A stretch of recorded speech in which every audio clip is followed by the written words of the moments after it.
జమ్మూ కాశ్మీర్లో జరిగిన ఉగ్రదాడిపై ఆంధ్రప్రదేశ్ ఉప ముఖ్యమంత్రి పవన్ కళ్యాణ్ స్పందించారు. ఈ మేరకు ట్విట్టర్ వేదికగా సంచలన వ్యాఖ్యలు చేశారు. ఉగ్రదాడి పట్ల కేంద్ర ప్రభుత్వం తీసుకోబోయే చర్యలకి మద్దతుగా నిలబడాలని పిలుపునిచ్చారు.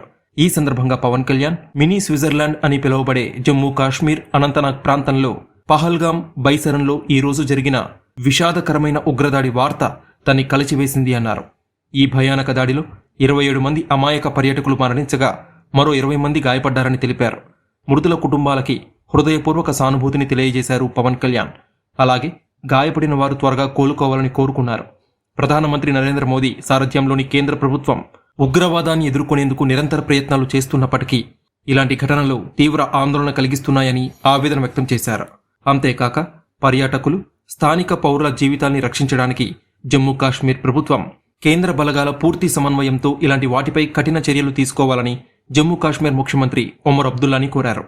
ఇక జాతీయ భద్రత కోసం ఉగ్రవాదాన్ని నిర్మూలించడానికి కేంద్ర ప్రభుత్వం తీసుకునే ఏ నిర్ణయాత్మక చర్యకైనా మన దేశ పౌరులందరూ పూర్తి మద్దతుగా నిలవాలని పవన్ కళ్యాణ్ పిలుపునిచ్చారు.